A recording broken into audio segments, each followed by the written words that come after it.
আমার বড় ভাই আমার থেকে 2 বছরের বড়। আমরা যতই দিন যাচ্ছে ততই বড় হচ্ছি।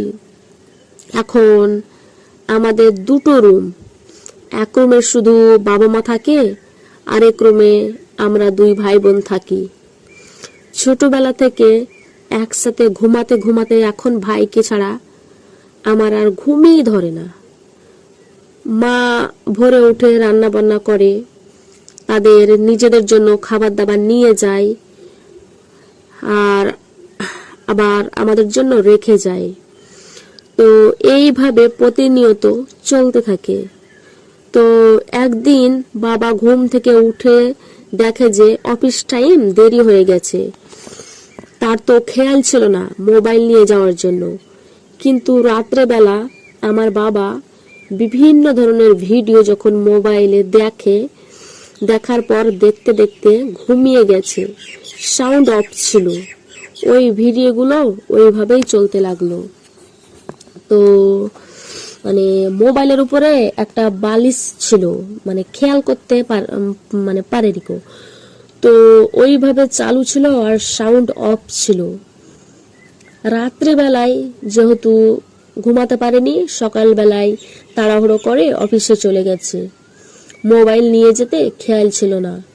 মাও বের হয়ে গেছে। পরে বাবার রুমে যখন ফোনটা বেজে উঠলো, তখন গেলাম ফোন ধরতে। দেখি বাবা তো ফোন নেয়নি। পরে রিসিভ করে দেখলাম বাবা ফোন দিয়েছে অন্য একটা নাম্বার থেকে। বাবা বলল যে ফোনটা তো রেখে চলে এসেছি, ভালোভাবে রেখে দাও। আমি বললাম ঠিক আছে। বাবা ফোন কেটেছে। কাটার পরে দেখি যে সেই ভিডিওগুলো। এখন ভাইও তো ছোট মানুষ, তেমন একটা বুঝতে পারেনি। ওই ভিডিওগুলো দেখার পর ভাইয়ের খুব ভালো লেগেছে। ভাই আবার কি করলো, আমাকে ডাকলো। আমাকে তো সব ব্যাপারেই শেয়ার করে।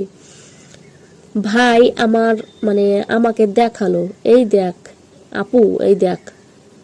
পরে আর আমি দেখলাম ভিডিওগুলো যে এটা কিভাবে আসলে ফোনের ভিতরে আমরা তো আর বুঝতে পারছি না। আমাদের কাছে ভালো লাগলো। আমরা স্কুলে না গিয়ে আমরা দুজন মিলে ভিডিওগুলো দেখতে লাগলাম। তো দেখছি বসে বসে, ভালোই লাগছে। কখন যে স্কুলের টাইম চলে গেছে বুঝতে পারিনি। তো এইভাবে বেশ কিছুক্ষণ টিপাটিপি করার পরে আমরা আবার ওই ভিডিওগুলো দেখে এইভাবে দুজন মিলে সারা দিন ভিডিও দেখলাম। দেখার পরে দুজনের মনের মধ্যে একটু প্রেম প্রেম ভাব আসলো। একজন আরেকজনের দিকে তাকাচ্ছি। এইভাবে কাজটা করলে মনে হয় ভালোই হয়। তো আমি বললাম হ্যাঁ, এটা করলে মনে হয় ভালো লাগবে, মজা লাগবে। তো একজনের চিন্তা ভাবনা আছে, কিন্তু প্রথম প্রথম দেখছি তো আপন ভাই বোন, তেমন একটা সাহস পাইনি। তো যাই হোক, মোবাইলটা যেভাবে ছিল আমরা ভিডিওগুলো দেখে অফ করে রেখেছি। কারণ বাবা মা রাত্রেবেলায় এসে তাদের মোবাইলটা তো তারা নিবে।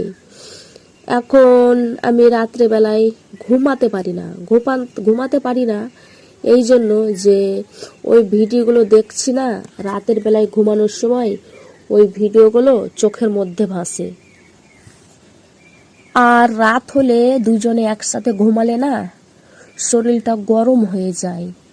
আমি ভাইকে বলি, ভাই আমার না ঘুম আসছে না। ভাইও বলে, আমারও না ঘুম আসছে না। মা যখন রান্নাঘরে থাকবে, ওই সুযোগে বাবার মোবাইলটা বিছানা থেকে নিয়ে আসব। বাবা তো অফিসে যাবে, তারপরে 8টার দিকে উঠবে বাবা। তো 2 ঘন্টা, আমরা তো 2 ঘন্টা ভিডিও দেখতে পারবো। তো ওই সুযোগে বাবার মোবাইলটা আমি চুরি করে নিয়ে আসি। আসার পরে আমার ভাই আর আমি দুজনে মিলে ভিডিও দেখছি। এখন তো নিজেকে কন্ট্রোল করতে পারছি না, আমাদের কাছে খুব ভালো লাগছে। পরে এক পর্যায়ে কি করব, সে যে আমার আপন ভাই আর আমি যে তার আপন বোন, ব্যাপারটা ভুলেই গেলাম। আর কিছু হলে তো মনে হয় মানে মানে ভুলে গেলাম যে আমরা ভাই বোন। তারপরে সে বলছে, আপু এটা করলে যখন এত মজা লাগে, দেখেই কি মজা, আর কিছু হলে তো মনে হয় আরও বেশি মজা লাগবে। আমি বললাম, হ্যাঁ তুই তো ঠিকই বলেছিস, কিছু হলে তো মানে আরও মজা লাগবে। তো চল না আমরা এইভাবেই কাজটা করি, এখানে যা যা হচ্ছে তাই দেখে দেখে। আমি বললাম, আমার না ভয় লাগে, কখনো তো এমনটা করিনি। বলে, ভয় কিসের, দেখছিস না ওদের কাছে তো ভালো লাগছে, আমাদের কাছেও ভালো লাগবে। যদি অন্যরকম ব্যথা পাস তাহলে আমরা দেব না। পরে এক পর্যায়ে দুজনের সাথে দুজনের মনের মিল হয়ে গেল। ভিডিও দেখে দেখে সব কিছু করলাম, আর এত ভালো লাগলো, এত মজা পেলাম।